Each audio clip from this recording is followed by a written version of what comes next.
year old, o kaya naman yung potential girlfriend na asawa ko, papasagutin ko muna sila ng battery of psychological test para ma-assess ko sila. May tama ba o may mali sa kanila? Okay, marriage will not make the partner better. Never hope, because we are not people changer. Kung ano siya, yan na yun.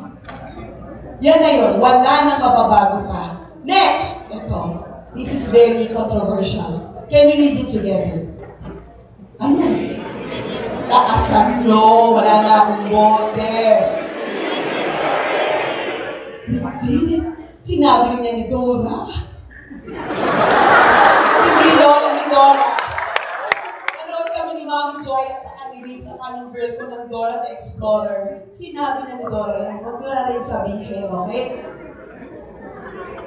May nangyari na po sa amin eh. O ano ngayon, nakasalalay ba yung future mo? Ibig sabihin na may nangyari sa'yo, libog lang yan. Hindi lang yun. Tandaan nyo, ang love, hindi libog. Sorry, mas mature daw kayo kesa dun sa kanina, so I can talk straight with you. Guys and gals, ladies and gentlemen, there are two differences. These are the two differences. Listen to this. Ang emotional needs ng babae at lalaki magkaiba. Ang emotional need ng babae ay to be affection. Ang emotional need ng lalaki ay sexual need. So magkaiba. So sa babae, pa-cute lang, sweet tongues. Sa lalaki, sex na agad yung gusto nila. Another one, in terms of sex, what is sex as defined by men? Ang sinasabi ko sa inyo, hindi kayo na-invento ha, based on studies yan.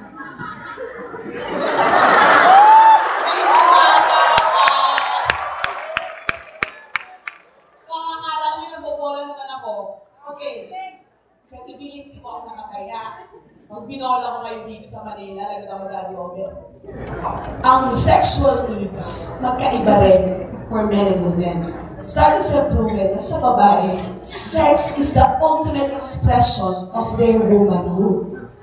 Tanong nyo kung ano yung number one need sa lalaki.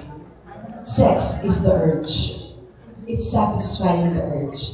Ano ba yung womanhood? Buo namin pagkatao kung sino kami. Ibibigay namin sa mahal namin. Ang lalaki, ang urge. Ano ba ang ibang urge sa buhay? Magutom. Mauhaw. Mag-number 1 sa banyo, mag-number 2, umutot. Sorry to say, girls, pag sinabi sa inyo na you wanna do it, sabihin nyo, urge mo lang yan, iutok mo lang yan! Hindi ako matunggas ng utot! Huwag kayong bibigay sa isang utot lang! Agree? Okay, dahil dyan, at pag bumigay kayo sa isang utot lang, ano yung number 6? Ano yung number 6? Ayan, di buntis na. Buntis ako aksidente po yung nangyari. Ano ang sabi ni Tita Miriam? Hindi ko sasabihin. Aksidente? Kasi ba saan? Aksidente lang?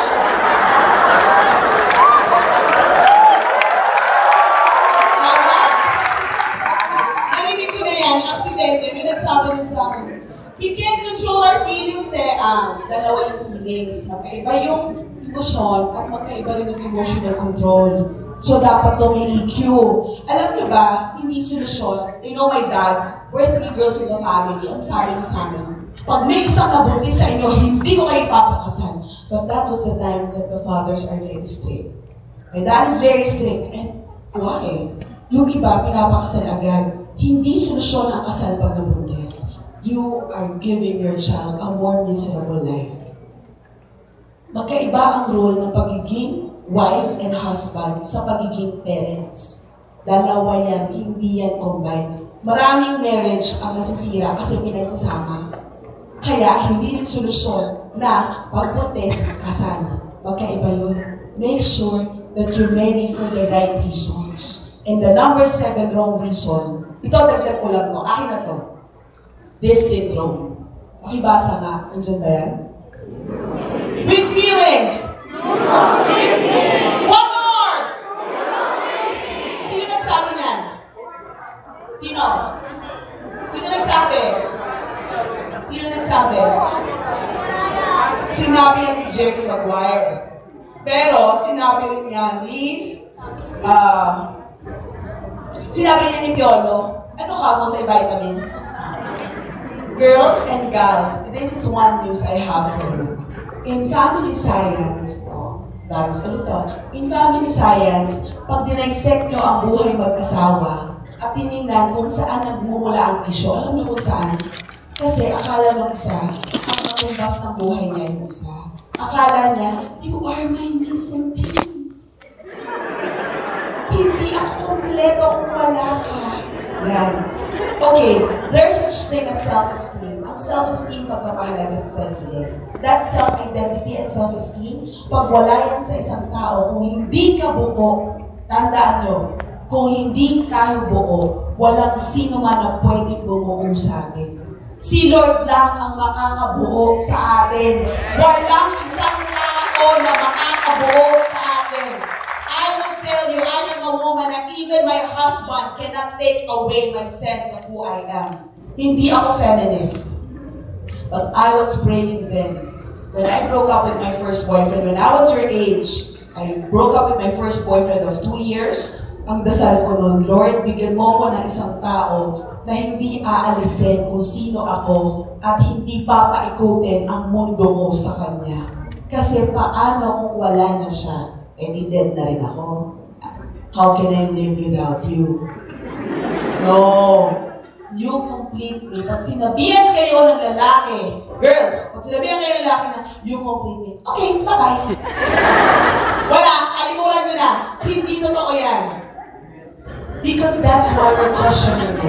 We're giving you the wrong reason so we can understand. So what are the things that we need to look at? Pero may mga reminder muna. Ano ang mga reminder ni Lola ni Dora? Basahin nga natin. Everybody with feelings.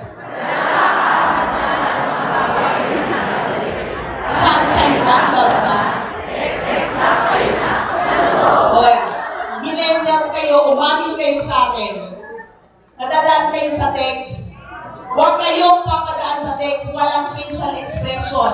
Mas matindi ang non-verbal communication na body language kesa sa kailangan may titigan sa mata, kailangan matunaw muna kayo sa isa't isa, kailangan makita nyo kung talagang nanginginig at kinakabahan kasi baka send to many yung message sa inyo. Diba? Next message. Ang paghihintay ang nagbibigay ng tamis. Mga bagay na inaasam. Kapag madaling makamtan, madali rin instant noodles. Are you instant noodles? Hindi. And lastly, yan, swak na swak sa yellow light to. Ready, everybody?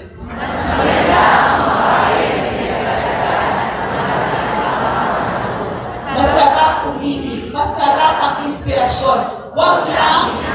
Louder! E paano kung may mag-propose na sa inyo, tapos 6 na buwan lang kayong mag-boyfriend? Pwede na ba? Mahal ko siya eh. Alam nyo, there's something more than important than chemistry. Ang tawag doon ay character. It's called character. I just want to share with you. I have this friend, siyempre kaedad namin, hindi ko sabihin ko ang edad ko. Consideration to si Philip. Okay. Tawa ka dyan. I'm not too young, but I'm not too old. Okay, there's this friend of mine. When we were in a singles community before. And then we're growing already, and then I got married, and then after 3 years, someone else get married. And then she's not yet married. She's so successful, she finished her MBA, she drives her own car, and then this is her question. Wala ka bang nadidate? Kasi seryoso ang usap niya eh. Kasi medyo ang biological clock tumatakbo. Wala ka bang nadidate? Marami naman. O, diba, ang bait-bait nung gano'n, diba, mayaman pa may-ari ng building, negosyante, tapos kaklase mo ba siya sa AIM? Take note ha, ay sa Ateneo Business School. Oo, pero walang chemistry eh, walang magic. Sabi ng couple's head namin, magic baka may nahanap mo? Punta ka na Enchanted Kingdom, wala na magic doon! Huwag yung hanapin yung magic. You know how magic is built? Ask me how. Friendship. Friendship builds magic. Huwag niyong sasabihin, baka masira ang friendship namin eh. Subukan niyo lang kasi it is in friendship that we see not chemistry but the character of the person. I'll tell you about character. More important than chemistry is character. Saan yung ang isang hayop? Punta tayo sa hayop. Saan yung maiintindihan, makikita yung natural tendency? Sa wild or sa zoo? Okay. Ang zoo, yung ligawan, yung date night nyo, yun yung zoo. Controlled. Best foot forward. Esa naman yung wild. Sa barkada, kung paano makitungo sa magulang, sa kapatid, paano makitungo sa janitress, sa guard, sa mga taong, sa driver, kung bineberate niya yung tindera ng naglo-load, ng nananang-load, kung yung nag-Xerox, pinapagalitan niya lagi. Ibig sabihin, mataray talaga siya. Kung naman lagi nangungutang sa mga barkada para may pag-date lang kayo, ay chances are, pang-tuition ang hihingi niya later on sa inyo. Kaya, character. Character is not what you see when you're together. It's what you see when no one is looking. When no one is looking, that's when you see the character. Proverbs said, a wife of noble character is her husband's crown, but a disgraceful wife is like decay in his bones. Bakit kaya wife to? Pwede ko ba sabihin, a husband of noble character is her wife's crown, but a disgraceful husband is like decay in my bones. Pwede. Kasi babae ako eh, diba? Ibang point of view. So if you have the wrong reasons, then ditch the relationship. Huwag mo sabihin, may wedding gown na ako eh. Ano, aanin mo yung wedding gown kung eventually it will be a miserable life. So now, before you plunge in any relationship, ask these soul-searching questions. Number 1, and we read this together. Nire-respeto ba siya? Pag meron siyang opinion, pinapakinggan ko ba siya?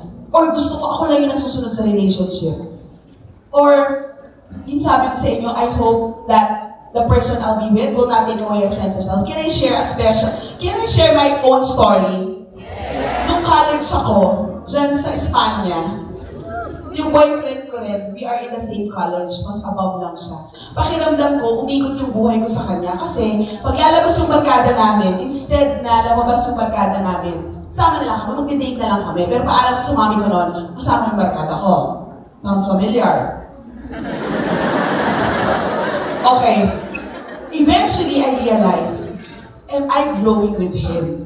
Because, pag kinikwento ko sa kanya, gusto ko pag-graduate ko ng college, I want to work in a preschool, ganyan. Tapos, eventually, I want to have my own school. Sabi niya, pag mag-own school ka, maingay yun eh.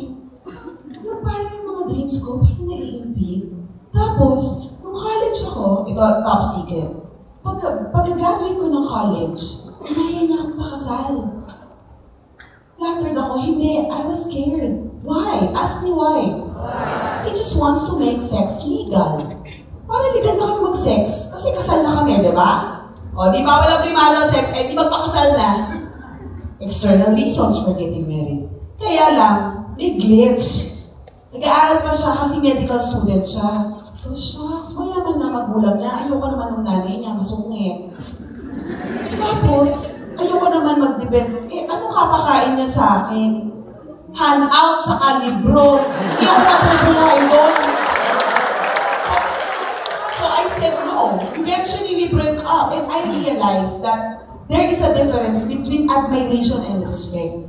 Kailangan yung tao, yung ina-admire ka, idol yun, mala-artista ang peg.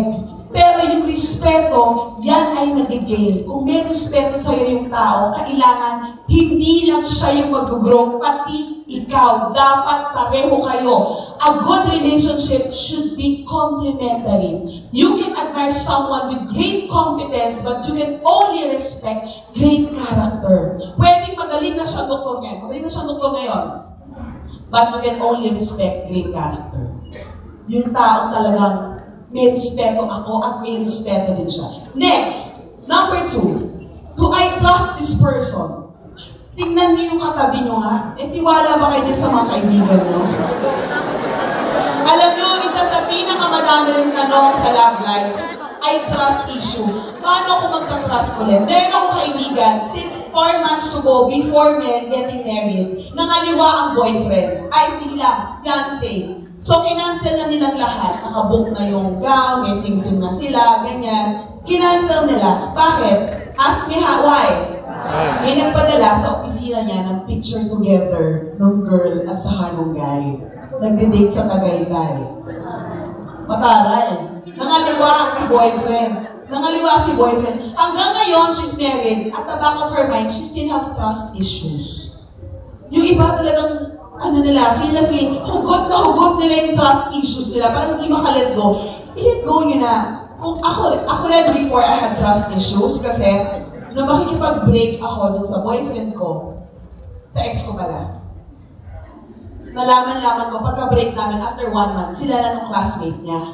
So yung fear ko, ay, pag nagka-boyfriend ako ulit, paano akong ulitin? So dapat, yung taong pagkakatiwala mo yung buhay mo, may tiwala ka. Ang tiwala na kukuha hindi sa chemistry again, sa character. So dapat kilalanin saan? Sa zoo or sa wild? Sa wild. And then, if you're in the wild, ito yung wild question ko, number 3. Do I feel safe with this person? Baka naman mamamatay tao. Baka naman baka naman rapist to. Okay, how? He may be a person of character, but he may have a skeleton in the closet. Some people have that. I have a client, a young mom. She realized that her husband is having an affair, but not physical affair, online affairs. The husband is porn addict. Nabuking lang niya. Nung tinrack niya yung mga sites at saka yung mga email kung saan nag-register ng husband, nagulat siya, may another life. Are you safe with the person you're with? Kung kinakabahan, ito pa isang safe. Physical safety. Iba yung inaalalayan sa chancing. Pag hinawangan kayo dito, pag pababa kayo na hagdan, alala yun. Pag bumaba pa dito, chancing na yun. Huwag kayong tumawa. Totoo yun. Pakiramdaman nyo. Pag meron kayong kaba, when in doubt, don't. Kahit sa shopping, ladies, ganon. When in doubt, don't. Hindi yung when in doubt, go. Kaya nga caution. If you don't feel safe and then prolong, get to know the person deeper. Kasi baka meron siyang another character. Baka paggabi, nagbabagong ano siya. Tinan niyo yung picture dyan. Baka ganyan yan. Siguraduhin niyo na wala siyang pseudo-image. And then, in a relationship, this is very important. Number 4 is very important. Am I getting better with this person? Can you say it with me? Am I getting better with this person? Louder! Am I getting better with this person? Sabi ko kanina, ang relasyon, hindi puro makabeg, tama? In a relationship, dapat pareho kayo nag-grow. You build each other up. Thessalonians 5:1 said, so encourage each other to build each other up. How do you build each other? Can you see the hands of the high school? Can you see the hands of the college students here? Because, okay, if he's the person, if the relationship, the person you're with, ask you, huwag ka na pumasok, mag-cut ka na. Para makapag-date tayo. Ayan. How will I grow? Huwag mo nang gawin ng paper mo, copy mo na itong term paper ko. How will you grow? Huwag ka nang sumama sa org. Hindi kailangan. You know, I told you earlier, with my ex-boyfriend, ang hindi ko na-enjoy to be with friends most of the time. At hindi ako naging very active sa org. Now looking at it, I could have developed more my capacity. When I entered the relationship, kung nag-break kami, I was fresh grad, and I entered another relationship. I was starting my MA. That person I'm with, he was never threatened with how I'm developing myself. See here, I'm standing here. You don't meet a woman speaker all the time, right? You know why? Ask me why. There's a husband behind me who allowed me to grow to be the best version of myself. When I started to apply for PhD. Tinanong ko siya, mahal, okay lang ba? Bakit? May ego yung ibang lalaki. Diba? May ego yung ibang lalaki na baka sakaling tamaan. Sabi niya, no, grow, fly. I'll be the wind beneath your wings. Nung nagliligawan kami, nung pinagdadasal ko pa lang siya, kasi sabi ko, Lord, ito yung gusto ko sa lalaki. Tapos nakikita ko po sa kanya, pero kung hindi po siya, please tanggalin mo na po siya ngayon sa buhay ko. Ayoko pong ma-fall. Meron mga nakakariling. Meron nag-page sa akin. Alam niyo yung page? Alam niyo yung pager? Siya yung tita ng cellphone at saka ng mga smartphone ngayon, okay? Yung may operator ka muna kausap. Meron, every morning, I get a page from him. Hindi pa kami. Ang sabi niya, yan ang sabi niya sa akin. Nakikita niyo yung litrato niyan.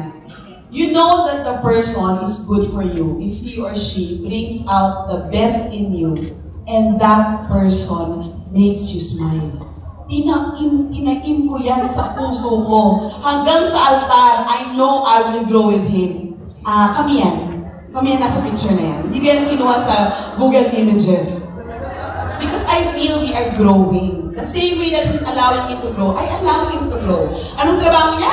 He's a banker. We're totally different. What does He do? Well, I do talks to, He needs worship. And He's value right. So, we're growing in different ways. Pero we're complementing. Love and relationship should be complementing, not competing. Okay? So here, number 5. Do I see love in my partner's other relationship?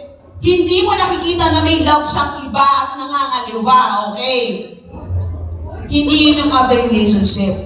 Tingnan nyo, how does he relate to his mom, sisters? We'll show you how he relates with you, how he relates with his previous romantic relationship will be how he relates with you. Ito yun, ladies and gents, kung yung girlfriend nyo guys, nasaan ang guys? Can I hear the guys? Yes. Kung yung girlfriend nyo, nakakailang girlfriend na, girlfriend, pwede naman, why not? Sorry. Okay, kung yung girlfriend nyo or nililigawan nyo, tipong nakailan na, tanungin nyo, bakit, ano yung reason, bakit nag-break up? Tingnan nyo baka may pattern. Huwag nyo munang tingnan yung kaganda ng, huwag nyo munang tingnan yung katawan, saka yung mukha, tingnan nyo muna, ano yung pattern? Girls, ladies, tingnan nyo rin yan. Pag yung boyfriend nyo, pang 5 na kayo, isipin mo, bakit nag-break to? Kasi siya yung binibreak. Bakit siya yung binibreak? Baka clingy. Baka mababa self-esteem. Baka naman verbally abusive. Diba? Ibig sabihin, that same patterns. And when they relate to other people, as I mentioned, it's very critical. It's very important. So the other relationship, huwag kayong kayo lang. Sabihin nyo nga sa katabi nyo, huwag mong paikutin ang mundo mo sa isang tao. Okay, I know, magbabarkada kayo, di ba? Pag yung mga barkada nyo, di ba, narinig nyo na sa isang barkada, yung may girlfriend o may boyfriend, tapos biglang nagdi-disappear? Meron ganon? Meron ba kayo na-encounter na ganon? Tapos, pag nag-break, iiyak-iyak sa inyo, break na kami! Ayan, babalik-balik ka ngayon, dati kinalimutan mo kami. Tama? Next. Number 6. Are we able to resolve conflicts? You know conflicts, okay. Pag minsan nagtanong ako sa mga singles, how are you with your new boyfriend? Hindi ba po kami nag-aaway? After 1 year, hindi ba po kami nag-aaway? After 2 years, hindi ba nag-aaway? Hindi ba nga po, we're so compatible. Hindi totoo yun. Conflicts are needed. Why? How will you test the character of the person? Pag masaya, hindi matetest ng character. Matetest nyo lang yan. You can test the character of the person when and in the face of conflict. Because some people, one way they resolve conflict, they explode every day. Every day, okay. As in, they explode. Do you want to get married to a person who explode every day na araw-araw iba issue? Pati politika, pati taas ng gasolina, pag taas ng gasolina, issue nila. Of course, that is what we call, they don't get married to a vampire, okay? Don't get married to emotional vampires. It is better to live in the corner of an attic than with a beautiful home with a crabby, quarrelsome man. Okay, number 2, ito very Pinoy. Pinoys evade conflict. You agree? Because we're not, by nature, we are non-confrontational. Kaya tayo, either tatlong P, biniro, binanggit, or binaliwala. Tama? Ang issue nandyan lang. Binanggit ko na, hindi sinabi ko na, hindi naman ako pinansin. Kasi sometimes, ang issue sa atin, sa ibang tao pala, hindi naman pala issue yun. You know, okay, nung kinabiyento ko nga, nung naglilista ako ng must-have ko, nilista ko kung ano, Lord, ito yung gusto ko sa lalaking papakasalan ko. Hindi ko nalaing lista na, Lord, gusto ko po yung laging on time. Lagi pong late si husband. Hindi ko siya ilalaglag, pero ang tawag doon ay negotiable. Pero yung love for God at yung emotional maturity, non-negotiable yun. Pero, evade everyday, sometimes ang conflict namin, yun pa rin.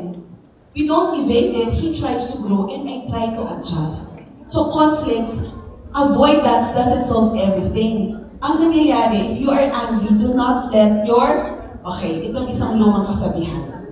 Pag daw galit, meron tinatawag na tea kettle principle. Ang nangyayari sa atin, ine-evade, iiwasan. Ano ang karakteristik ng tea kettle? Pag puno na, ano? Tumipili na. Para ng babaeng tumitili. Okay. Bakit?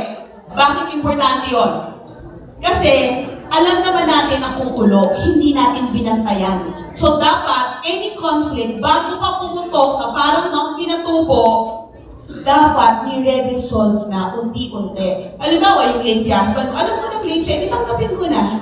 So, hindi na ako puputok dahil late siya because in the first place, nire-resolve unti-unti. Or, hindi ko siya tinatanggap ng ganun lang. Because another very important thing, the first is explode, the next is evade, the third is exchange.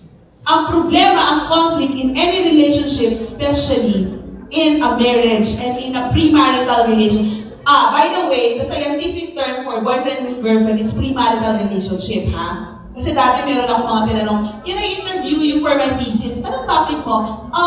The dynamics of premarital relationship, eh. Ay, hindi kami nag-premarital sex. Kaya ino-orient ko lang kayo sa view na nga, scientific term for boyfriend and girlfriend, okay? Exchange every day. Ano ibig sabihin?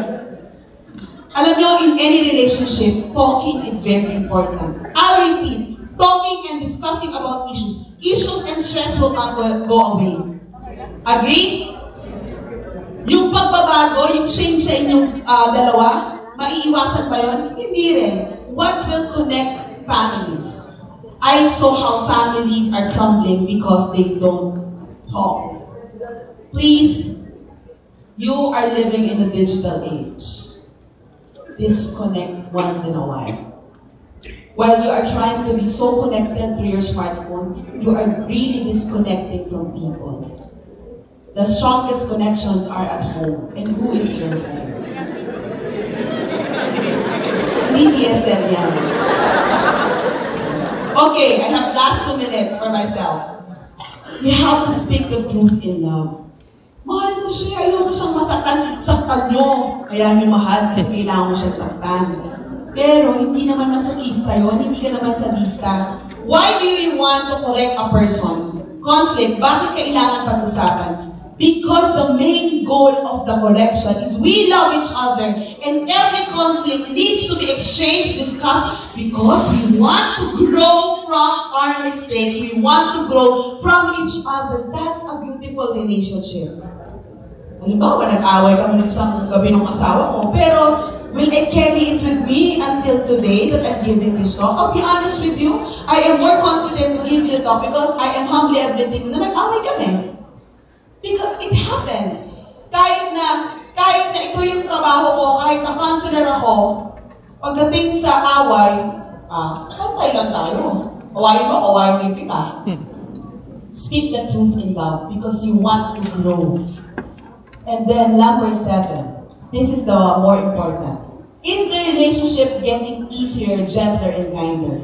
Alam nyo, as you grow along, yung issue nyo ng college, hindi nyo yan issue ng dapat pag nagkatrabaho na kayo. Kung ang issue nyo dati, nung college kayo, ay issue nyo pa rin pag nagtrabaho kayo, at bago kayo mag-asawa, ibang usapan na yan, yung maturity na yung tanong, yung tawag dyan.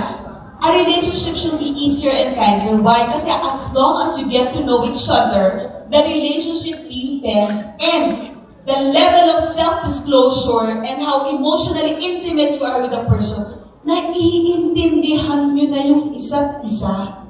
Kaya nyo nang, not to read his mind, but you can tell that he really likes this. I love him for this. I am looking at this. As I told you the other day, me and her husband has a conflict. You know, I was able to tell him, can we talk as friends? Because sometimes we talk as friends. When we say we talk as friends, we are gentle, but we are blunt. We are blunt because we tell each other what we don't like. Kasi ang friends ganon. Pag mag-boyfriend at mag-girlfriend, pag romantic, pag mag-asawa, kasi ikaw kasi ganyan eh. Hindi. When we talk as friends, it means nag-a-alarm na yung telepono ko, time is up. When we talk as friends, it means we are honest to goodness with each other, and that is the foundation of a gentle and kinder relationship. Because you are again growing from it. Yung away namin noon, away namin ngayon. Bakit? Whatever issues that you have now, your inner brokenness, maybe it comes from a past relationship. Nag-break kayo dati, last year, the other month, last month, kahapon, nakipag-break kayo. May brokenness kayo sa family. Kasi yung tatay ko hindi ako minahal. Kasi yung nanay ko lagi akong minumura. Stop the buck. The best thing that you can offer your future family is a whole person. It's a whole being. At hindi, and this is my bad news for you. Can you ask me what? Nobody can complete you. Nobody can heal you. Nobody can fill up the gap of your inner brokenness. Kung sira ka dati at sira ka pa noon, wag mong hanapin yung isang tao na put the band-aid in my broken heart. Walang ganon. Sabihin niyo sa katabi niyo, walang ganon. Your issues are your issues. Your hugot are your hugot. You know why? Only God can feel you. Only God can heal you. And only God can make you the best version of yourself. Nobody else can do it. Only God. So that when you enter the relationship, you can tell the person, I am complete. And I am so ready for you. Ready? I have my last analogy. This is my analogy. What food is that in the screen? What do you like there?